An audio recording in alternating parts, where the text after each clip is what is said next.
Hello दोस्तों, मेरा नाम मुकेश कुमार है। आप सभी को सिलेक्टिव कोचिंग क्लासेस पे स्वागत है। इस चैनल के माध्यम से मॉडल पेपर सॉल्व कराया जाएगा। सीबीएसई क्लास 10 का मॉडल पेपर मैं सॉल्व कराऊंगा। अगर आप अच्छा स्कोर करना चाहते हैं एग्ज़ाम में तो इस चैनल के साथ बने रहे। इस चैनल में हर एक चैप्टर से आपको कॉन्सेप्ट मैं दूंगा और उस कॉन्सेप्ट को सीखिए और अपने कॉन्सेप्ट को फिर बिल्डअप कीजिए। उसके बाद इस चैनल को सब्सक्राइब कीजिए, लाइक कीजिए और अपने दोस्तों में शेयर कीजिए। सारे दोस्तों में शेयर कीजिए जिससे कि वो लोग भी अच्छे कंटेंट पढ़कर अच्छे मार्क्स ला सकें। तो आज हम पढ़ेंगे क्वाड्रेटिक इक्वेशन। फर्स्ट ये वीडियो है और इस वीडियो में आपको पढ़ाया जाएगा क्वाड्रेटिक इक्वेशन। तो यहाँ सबसे पहले हम फास्ट ट्रैक रिवीजन करेंगे क्वाड्रेटिक इक्वेशन का। तो सबसे पहले मैं बताऊंगा कि आपको क्वाड्रेटिक इक्वेशन होता क्या है। क्वाड्रेटिक इक्वेशन क्या होता है, तो ये इक्वेशन है जो ax² plus bx plus c equal to 0 इस फॉर्म में ये एग्जिस्ट करता है। कोई एक ऐसा इक्वेशन जो ax² plus bx plus c equal to 0 के फॉर्म में हो तो उसमें बोलना है कि ये क्वाड्रेटिक इक्वेशन होगा। अब इस इक्वेशन में a b c ये जो तीनों होंगे ये क्या होंगे, रियल नंबर होंगे and a equal to not equal to 0। a जो होगा 0 नहीं होगा। अब इसके एग्जाम्पल देख लेते हैं। इसके एग्जाम्पल क्या क्या हो सकते हैं। 4x² plus 2x plus 3 is equal to 0।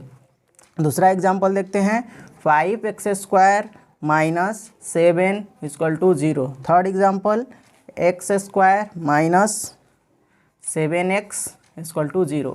यहाँ पे मैंने 3 एग्जाम्पल को लिखा। इन तीनों एग्जाम्पल को मैं दिखाऊंगा कि क्या ये क्वाड्रेटिक इक्वेशन में है तो कैसे हैं। देखिए इसमें मैंने बताया ax² plus bx plus c equal to 0।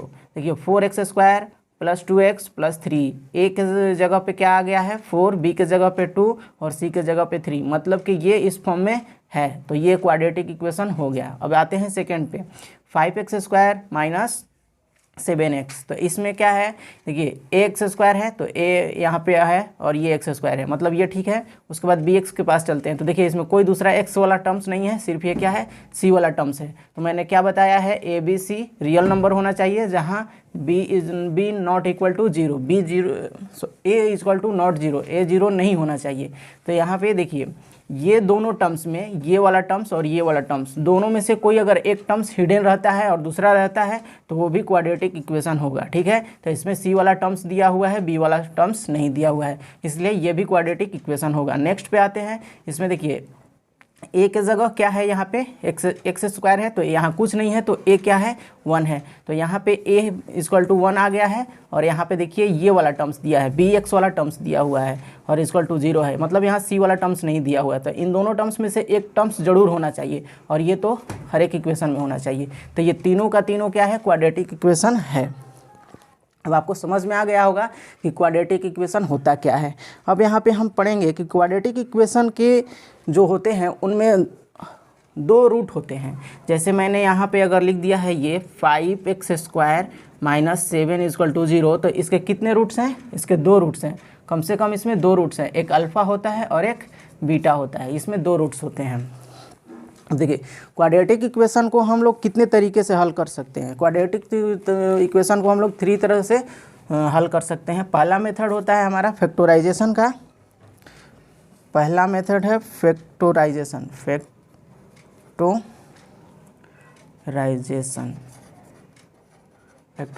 Method. दूसरा है कंप्लीट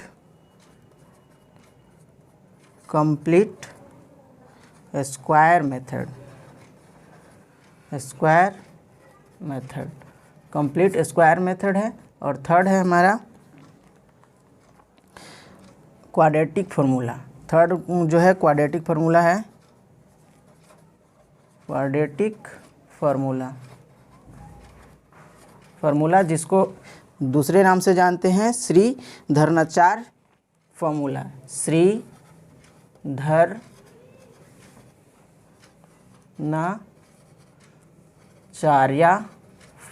फार्मूला।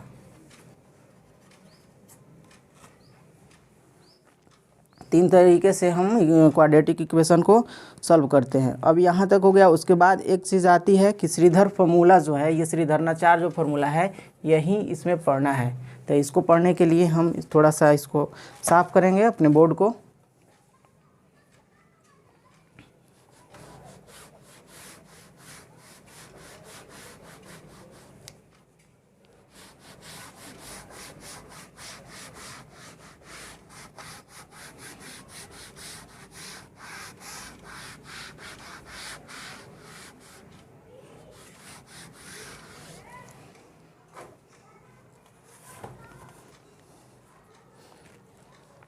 देखिए थर्ड वाला पे चलते हैं।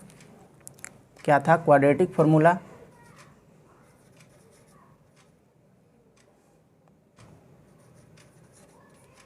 क्वाड्रेटिक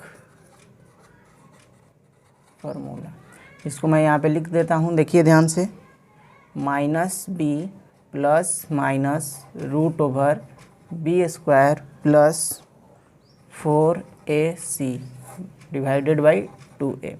अब देखिए ये फार्मूला है, इस फार्मूला पे ही बनेंगे। अब इसमें देखिए दो रूट्स होते हैं, मैंने बताया है। तो इसमें पहला जो रूट्स होगा अल्फ़ा इक्वल टू हम क्या लिखेंगे, minus B plus root over B square plus 4ac by में 2a।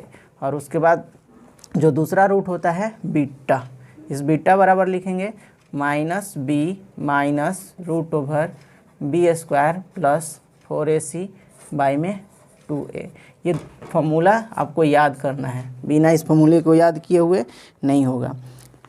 और उसके बाद एक चीज़ और आ रहा है अभी, उसमें पढ़ना है हमको d। ये जो d होता है इसको हम लोग बोलते हैं डिटर्मिनांट। तो डिटर्मिनांट इक्वल टू क्या होता है, डिटर्मिनांट इक्वल टू होता है बी स्क्वायर माइनस 4ac होता है। Determinant equal to B square minus 4ac होता है। तो अब इस फार्मूले के मदद से फिर हमें रूट निकालना होगा। तो रूट निकालेंगे तो अल्फ़ा इक्वल टू हम क्या लिखेंगे, देखिए इस फार्मूले को यहाँ पे लिखेंगे। क्या है ये पहले है हमारा माइनस का b, यहाँ पे हम b लिख देंगे। और उसके बाद फिर लिखेंगे plus root over d by में 2a। और यहाँ पे लिखेंगे minus B minus root over D by में 2a। तो यहाँ ये जो डिटर्मिनांट के लिए ये अल्फ़ा हुआ और ये बीटा हुआ। तो इस चीज़ों को आप स्क्रीनशॉट भी ले सकते हैं। अब एक लास्ट कंसेप्ट है जो कि है नेचर ऑफ रूट्स। तो नेचर ऑफ रूट्स पढ़ने के लिए हमें थोड़ा सा इरेज करना होगा।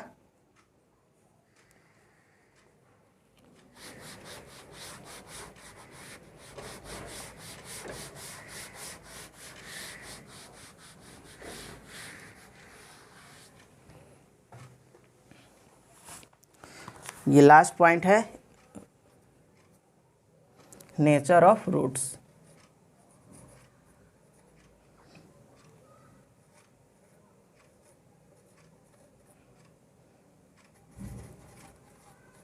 देखिए ये मोस्ट इम्पॉर्टेंट है, नेचर ऑफ रूट्स को याद रखना बहुत ज़रूरी है। देखिए जब हमारा डिटर्मिनेंट यानी बी स्क्वायर माइनस 4ac ये हो ग्रेटर देन इक्वल टू 0, ध्यान से सुनिएगा, फिर मैं रिपीट कर रहा हूँ। अगर बी स्क्वायर माइनस 4ac जो है ये डिटर्मिनेंट, अगर ये ग्रेटर देन इक्वल टू 0 मतलब बी स्क्वायर माइनस 4ac जो है वो बड़ा होगा या बराबर होगा 0 से, तो इस स्थिति में जो होता है हमारा रूट्स जो आता है वो रूट्स क्या होता है, इस स्थिति में रूट्स हो जाते हैं रियल। रूट्स रियल होते हैं, लिख सकते हैं यहाँ रूट्स आर रियल। एग्जाम में पूछा भी जाता है कि रूट्स कब रियल होते हैं, तो बी स्क्वायर माइनस 4ac जब ग्रेटर हो या इक्वल हो 0 से तो रूट्स रियल होते हैं। दूसरा हमारा नेचर होगा रूट्स का B square minus 4ac greater than 0, ये जो होगा 0 से बड़ा होगा। तो इस स्थिति में क्या होगा, इस स्थिति में भी रूट्स जो होंगे रूट्स आर रियल, रूट्स क्या होंगे, रियल होंगे। एंड रियल तो होगा, उसके साथ साथ क्या होगा,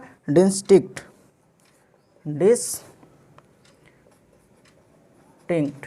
देखिए इसका मतलब हो गया कि बी स्क्वायर माइनस 4ac जब बड़ा होगा 0 से तो रूट्स क्या होगा, रियल होगा और वो डिस्टिंक्ट होगा, मतलब अलग अलग होगा। रियल तो होगा लेकिन वो जो अल्फ़ा और बीटा जो आएंगे वो अलग अलग आएंगे। अब यहाँ थर्ड जो नेचर होगा वो है B square minus 4ac equal to 0। B square minus 4ac जब 0 हो जाए, इसका 0 हो जाए तो रूट्स यहाँ भी क्या होगा, रूट्स रियल होगा। इस स्थिति में भी क्या होंगे, roots are real, roots real होगा एंड इक्वल होगा, एंड इक्वल भी होगा। अब लास्ट है B square minus 4ac less than 0। तो यहाँ पे जो रूट्स होंगे वो क्या होंगे, not real, roots are not real. ठीक है, तो यहाँ पे रूट्स आर नॉट रियल। अगर क्वेश्चन ये पूछ लिया जाए आपसे कि बताइए रूट्स इमेजिनरी कब होगी, तो रूट्स इमेजिनरी जब रियल नहीं होगा तो इमेजिनरी होगा। Roots are not real, real number नहीं होगा तो क्या होगा, इमेजिनरी नंबर होगा। तो ये जो चीज़ है इनको आपको याद रखना ही होगा, तभी आप इस चैप्टर से क्वेश्चन को सॉल्व कर पाएंगे। तो आज का ये कंसेप्ट रहा। ठीक है, अब हम अगले वीडियो में आपको बताएंगे MCQ इससे रिलेटेड। उस वीडियो को ज़रूर अटेंड कीजिएगा क्योंकि वहाँ पे ये अभी मैं आपको सिंपल पेपर ही कराऊंगा। उसमें आपको सबसे पहले MCQ दूंगा, उसके बाद असर्शन रीजन बताऊंगा, उसके बाद फिर आपको ट्रू फॉल्स दूंगा, उसके बाद स्टडी बेस्ड क्वेश्चन दूंगा। सारे टाइप के क्वेश्चन इस चैनल के ऊपर होगा। तो आपसे रिक्वेस्ट है कि आप लोग इस चैनल को प्लीज़ सब्सक्राइब कर लीजिए और अपने दोस्तों में शेयर कीजिए। Thank you, bye bye.